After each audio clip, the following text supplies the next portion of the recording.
All right, Old Poops Nation, I'm Aaron Wimsett, the Son Young Graves, the good, the bad, and the ugly, the playing edition.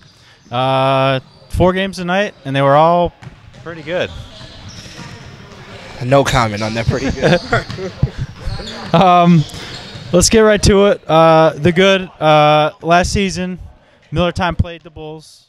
I think in the playing game, Miller Time was up. I think it was like 17. They were up big. They ended up losing. They blew the league once the Bulls started pressing and getting physical. They played them again tonight, and they won, I believe, by 10. They seemed to expect what the Bulls were bringing. They brought the physicality, and they played a good game. And I know you didn't get to see much of the game, but what are your thoughts on that? I saw from the part that I did see was Ra was settling for a couple more jump shots than normal, and then just the Bulls couldn't get a rhythm. That's what it looks like for me. And I think last time when they lost, was it Austin Brown? Wasn't he missing? Yeah, and he was missing early on in this game too. But he doesn't stop, and once he gets going, he gets going. Yeah, that's probably our challenge tomorrow, is trying to stop him. And yeah, Lukic can shoot lights out too. I think he was like 5 for 5 early on. So. And it's surprising because Gino prized the Bulls on defense, and if you're giving up shots to a three-point shooter, that's just not going to work for you. I got an interview with Tom Anderson of Miller Time. Here's that interview. All right, Ultimate Hoops Nation, I'm here with Tom Anderson of Miller Time. So last season you played the Bulls. I don't know how much you were up by, but you gave up a big lead. You beat them tonight, 73-59. How does it feel? It feels good. I mean, they got us last year. This year we're out for their number. We had them the first time we played them. Then they came back crawling on us. They're a scrappy team. Got a lot of good players. Roderick, I mean, he went for 46 first time around. I think we held him to, hopefully half that. But we came to play. Austin Brown's playing hot. Curtis Hughes had a big game for us. We just played together. And Aaron is shooting the ball well, too. So, did you guys change anything going into the game, or did you keep the same game plan? Always keep the same game plan. We try to make it consistent. We've had an up and down season, but we were just playing hustle. We just stressed the board, stressed the crash, and we came out on top. So it feels good. First playoff win for Miller Time. So I don't know if you paid attention, but the new playoff seeding, as far as we did it, do you guys think you were underseeded or overseeded? I think we were seated just where we should be. I think that was a fair seeding. I think I like where we landed. I think, seeding doesn't matter when playoff ball. It's just who shows up, who's ready to play. Awesome. Well, good luck tomorrow. All right, thanks, man. So they'll play you tomorrow, I believe. It should be an interesting game. They got Curtis Hughes. They got a good mix of guards. So they won't be outmatched in any category. What are your thoughts going into that game?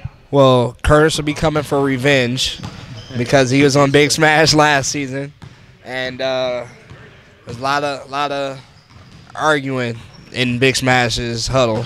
So he'll be coming for revenge, and Big Smash be coming to prove it. Like Izzy says, we have the easiest bracket, so basically we need to get past these 2 wins and get to the Final Four. Who picked the Rebels and the Red Devils in the same bracket? Aaron. So it worked out if you didn't want to play the Rebels. The Rebels lose tonight to the Red Devils. I don't think the Red Devils ever beat the Rebels in the playoffs. I know they've played a lot, but I can't remember, at least as long as I've been here, that the Red Devils beat the Rebels. But they played a solid game. They matched physicality. I think the difference for me was that they were hitting 3-point shots. Jordan hit one. Ben, who used to hitting them, was hitting them.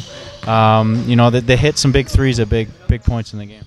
Yeah, they started the game with a lot of ball movement, swinging it, not settling for tough shots, and that helped get everybody going. The Rebels came out sluggish, and Red Devils capitalized. Ben hit his first 4 shots. Jordan was 2 for 2 for 3. Sean was hitting threes. Lance hit a 3, and Paul and why can't I think of his name? Paul and Luke were the last ones to score. So that's something to say when your main guys are the ones that are the last one to score, and that's where the focus was on. And the refs were going in the Rebels' favor. Like it was a physical game, but they didn't really. Dustin and Ryan capitalized on the physicality, but Ferber wasn't realizing it and was just arguing with the refs to where he picked up a tee and kind of took his team out of it. And it took them a while to reel it back in, and then they came back in the second half and made it a good game. So the game was tied. I think with like a minute left. I believe Ferber took a little shot in the lane here, missed. Red Devils get the rebound, and they're yelling out last shot. You think they're going to go settle for the last shot. Sean Malowicki, formerly of them, I think like 40 seconds left maybe, drives the hoop, makes a layup. In your opinion, yeah, he made it, but is that a bad shot or a good shot? It's a good shot. I mean, the Rebels, same thing. They had a minute left. They're calling last shot. But, I mean, Ferber gets a 8-foot jump shot. You have to take that in the lane. You can't pass up layups just to get the last shot. Same with the Red Devils. They passed up two other players passed up wide open mid-range shots. And Sean made the right move. If you're playing it now, you got Sean makes the pump fake and drive straight through the middle. It's the Red Sea. It just parted, and it was there for them. If they collapse, you kick it back out. If they part, you take the layup. You play defense. You rely on it. It's better to lose when you're up and you play it aggressive than to hold the ball, turn it over, and lose. So that's the right play. Yeah, and I mean, it worked out for them. The Rebels came down, shot, missed. Luke Brunn, I believe, got the rebound. Went 2 for 2. They were up by 4, and then Dustin comes down, shoots a 3, and I've never seen a ball go so high and drop, but it dropped. They followed Ben.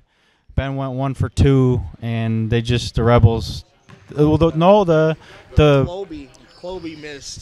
Chloe missed a 10-footer in the lane, just short. But from my view, he got hit on the elbow, and it's a no call. I mean, closing seconds, you got to play through. He played through, no complaints, tried to go get the rebound. They just beat him to it.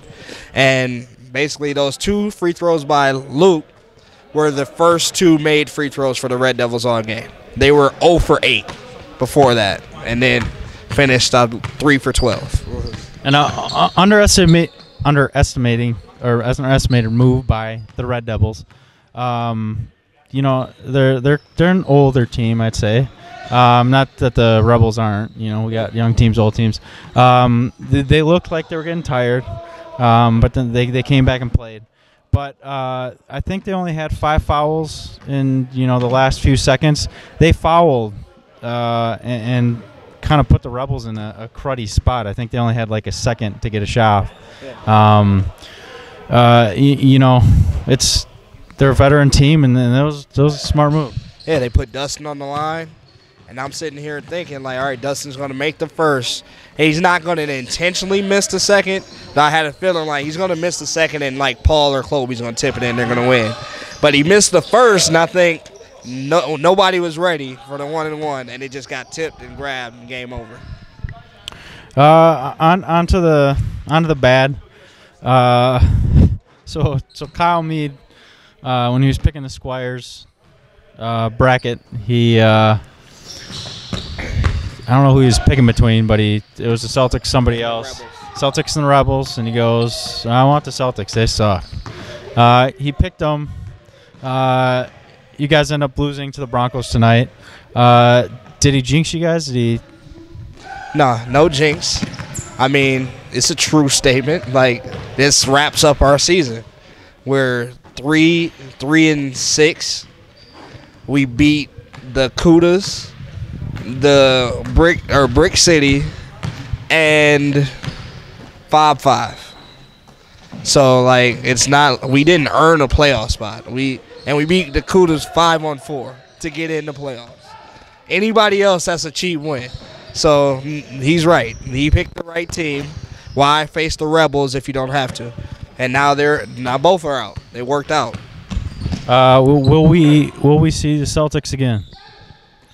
Moore says he's retiring after the spring season, so that means they got to come back, whether it's next season or take one season off. I don't know if it's going to be fall and come back for winter or see how it is. It's just been a lot of vacations planned, so we'll see if we'll be back next season. Under the ugly. I didn't expect, all three. The Rebels, the Celtics, and the Bulls all lose tonight. Your thoughts on that? I believe it's the first time the Celtics lose in the playing game. Pretty sure it's the first time the Rebels lose in the playing game. And possibly the Bulls, or at least Bulls North, maybe. But that's a first. That means the league's evolving. Teams are winning. Nobody's scared of the names anymore. So it's bring it or get taken out. Yeah, it'll be interesting. Sweet 16 tomorrow in Bloomington South. We'll see you guys there.